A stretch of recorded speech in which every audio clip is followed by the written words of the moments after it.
ইঞ্জিনিয়ারদেরকে নির্বাচনী কর্মকাণ্ড বাধাগ্রস্ত করতেছে এমন বলে দাবি করতেছে, সেই সকল বিষয়ে যে ভিত্তিহীন, সেই সকল বিষয়গুলো আমরা ইসির কাছে স্পষ্ট করেছি। আমাদের নির্বাচন কমিশনের আসার মূল উদ্দেশ্য ছিল, আমরা জানতে পেরেছি যে ডিপ্লোমা প্রকৌশলী এবং বিএসসি প্রকৌশলীদের যে চলমান সমস্যা নিরসনের যে কমিটি গঠন করা হয়েছে আন্তঃমন্ত্রণালয় কর্তৃক, সেই কমিটির সুপারিশ প্রদান করার সিদ্ধান্ত আসতে পারে এই নির্বাচন পূর্ববর্তী সময়।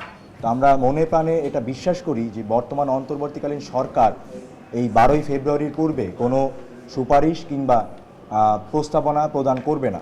কাজেই আপনারা জানেন, বাংলাদেশের সর্ববৃহৎ পেশাজীবী সংগঠন ডিপ্লোমা প্রকৌশলীদের এবং বিএসসি প্রকৌশলীদের এখানে তৃতীয় পক্ষ হিসেবে দেশে একটা অস্থিতিশীল পরিবেশ তৈরি করে নির্বাচনকে বানচাল এবং ষড়যন্ত্র করার একটা স্পষ্ট প্রতিপাদ্য আমরা লক্ষ্য করতে পারছি। তো এটার মূল বিষয়গুলো আজকে আমরা নির্বাচন কমিশনে উপস্থিত কর্মকর্তাবৃন্দদের সাথে কথা বলেছি এবং যুগ্ম সচিব মাইনুদ্দিন খান স্যারকে স্মারকলিপি জমা প্রদান করেছি।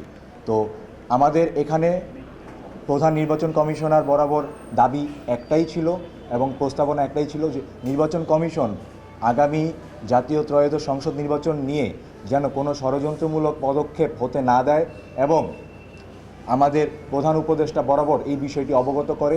এবং আমরা এই সিদ্ধান্তে উপনীত হয়েছি যে যদি কোনো সিদ্ধান্ত নিতে হয় কোনো বিষয়ে, সেটা অবশ্যই পরবর্তী নির্বাচিত সরকার নিবে এবং আমরা মনে করি এখন যদি কোনো সিদ্ধান্ত নেওয়া হয় সেই সিদ্ধান্ত অত্যন্ত অস্থিতিশীল পরিবেশ তৈরি করতে পারে দেশে এবং অরাজকতা তৈরি করতে পারে। আপনারা অবগত হয়েছেন যে সাধারণ বিশ্ববিদ্যালয় থেকে শুরু করে পলিটেকনিক ইনস্টিটিউট এবং কারিগরি শিক্ষার্থীদের মধ্যে একটি ত্রিমুখী সংঘর্ষ লাগানোর চেষ্টা করা হচ্ছে এবং এই সংঘর্ষের ফলে আমরা এটা অনুভব করি যে এই নির্বাচনকে সুপরিকল্পিতভাবে বানচালের চেষ্টা করা হচ্ছে এবং এখানে গোয়েন্দা সংস্থা সহ সকলকে খতিয়ে দেখা প্রয়োজন যে আসলে এখানে মদতপুষ্ট কারা কাজ করছে এবং এইখানে কারা এখানে ইন্ধন দিচ্ছে। এই বিষয়ে সুপরিকল্পিতভাবে একটি ব্যাখ্যা দেওয়া প্রয়োজন। আমাদের কারিগরি শিক্ষার্থী এবং ডিপ্লোমা প্রকৌশলীরা সকল সাধারণ শিক্ষার্থীরা মনে করি যে বর্তমানে এই সমস্যা নিরসন এই অন্তর্বর্তীকালীন সরকারের সময় সম্ভব নয়। সকলের কাছে আবেদন থাকবে যে এই বিষয়ে পরবর্তী নির্বাচিত সরকার সিদ্ধান্ত গ্রহণ করবে। ধন্যবাদ। এখানে আমাদের নির্বাচন কমিশনে আসার মূল প্রতিপাদ্য হচ্ছে সরকারকে অবগত করা এবং সরকারের এই অন্তর্বর্তীকালীন সরকারের সময়ে যেন কোনো সিদ্ধান্ত গ্রহণ করা না হয়।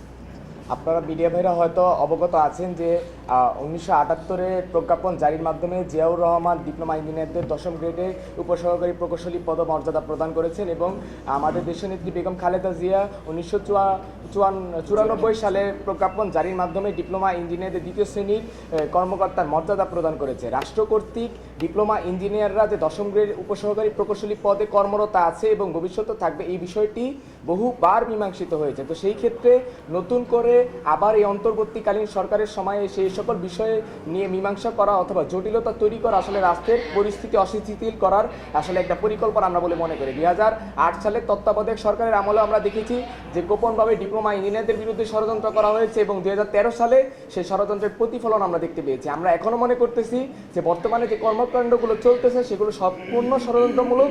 যেটা 2008 সালে করা হয়েছে সেটা 2026 সালেও করার পরিকল্পনা করা হচ্ছে। তাই আমরা নির্বাচন কমিশন বরাবর এসেছি সকল বিষয় এবং কারিগরি ছাত্র আন্দোলন এবং ডিপ্লোমা ইঞ্জিনিয়ারিং শিক্ষার্থীদের বিষয়টা স্পষ্ট করতে যে আমরা দেশকে অস্থিতিশীল হোক এমন কোনো কর্মকাণ্ড চাই না। আমরা চাই নির্বাচনী কর্মকাণ্ড সুস্পষ্টভাবে এবং সুন্দরভাবে সম্পন্ন করা হোক।